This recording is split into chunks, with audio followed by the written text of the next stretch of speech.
Hello friends, welcome to கோல்சமையல். இன்றைக்கி நம்ம கோல்சமையல் சேனலில் ராகி புட்டு எப்படி செய்யலான்றதை பார்க்கலாம். 1 கப் ராகி மாவு எடுத்திருக்கேன். நான் தேவையான அளவு உப்பு எடுத்துக்கலாம்.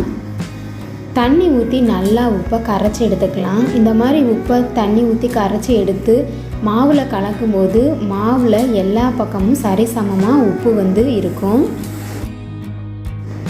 உப்பு கலந்த தண்ணியை கையில் ஊற்றிட்டு தெளித்து தான் மாவை பெதறணும். அந்த மாதிரி பெதறும்போது தண்ணி மாவில் ஈவனாக இருக்கும். ஊற்றி பிசைஞ்சிடக்கூடாது. தண்ணி தேவைப்படும் போதெல்லாம் இந்த மாதிரி தெளித்து தான் பிசையணும்.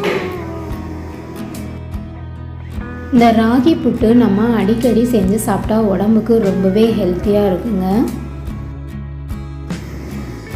மாவை கை வச்சு நல்லா அந்த மாதிரி பெதறணும். பெதறும்போது குட்டி குட்டி உருண்டையாக இருக்கிறது எல்லாமே மேலே வந்துடும். பாருங்கள் எப்படி இருக்குன்னு. இந்த உருண்டைகள் எல்லாத்தையுமே கையில் நம்ம உடச்சி விட்டுறலாம். அப்படி இல்லைன்னா மீடியம் சைஸ் அளவில் ஜல்லடையில் நீங்கள் சலித்து எடுத்தீங்க அப்படின்னா இன்னுமே மாவு நல்ல உதிரியாக கிடைக்கும்.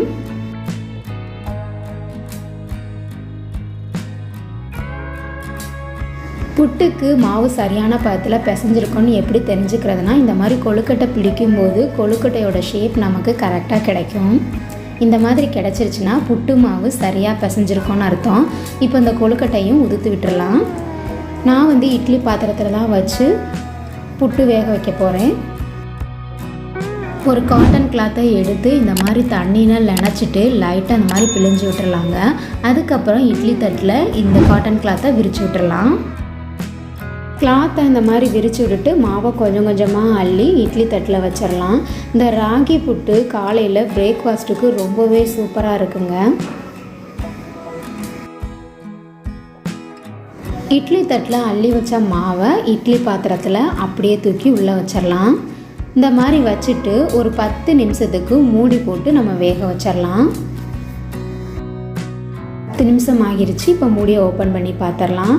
இப்போ பார்த்தீங்கன்னா மாவோட கலரும் நல்லா சேஞ்ச் ஆகிருச்சு.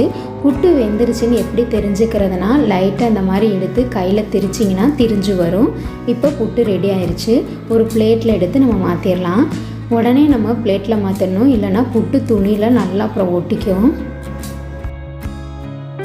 ராகி புட்டு சூப்பராக ரெடி ஆயிடுச்சு பாருங்கள். இந்த மாதிரி இருந்தால் எங்களுக்கு ரொம்பவே பிடிக்கும். உங்களுக்கு இதை விட சாஃப்டாக வேணும் அப்படின்னா ஜல்லடையில் சலிச்சு எடுத்திங்கன்னா புட்டு இன்னுமே ரொம்ப உதிரியாக சாஃப்டாக கிடைக்கும்.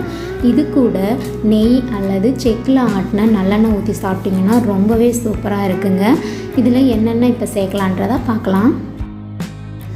ஏலக்காய் தூள் கொஞ்சம், நாட்டு சக்கரை நான் எடுத்திருக்கேன். நீங்கள் வெல்லம், ஜீனி இந்த மாதிரி எது வேணாலும் சேர்த்துக்கலாம். துருவின தேங்காய் இதையும் சேர்த்துக்கலாம். செக்கில் ஆட்டின நல்லெண்ணெய் எடுத்திருக்கேங்க. இதை புட்டில் சேர்த்துட்டு நல்லா பிசைஞ்சிக்கலாம். நீங்கள் நல்லெண்ணெய்க்கு பதிலாக நெய் கூட சேர்த்துக்கலாம். இந்த மாதிரி நல்லா பிசைஞ்சு சாப்பிடும்போது புட்டு நல்லா கமன்னு வாசனையாக இருக்குங்க. நல்லா இந்த மாதிரி கலந்துடலாம். இப்போ ரெடி ஆயிடுச்சு புட்டு. ஒரு பிளேட்டில் போட்டு நம்ம சாப்பிட ஆரம்பிச்சிடலாம். இந்த வீடியோ உங்களுக்கு பிடிச்சிருந்தா நம்ம கோல்சமையல் சேனலை சப்ஸ்கிரைப் பண்ணிக்கோங்க. மறக்காமல் பெல் ஐகானை கிளிக் பண்ணிக்கோங்க ஃப்ரெண்ட்ஸ். அப்போ தான் நான் போடுற வீடியோ உடனுக்குடனே உங்களுக்கு நோட்டிஃபிகேஷனில் வரும்.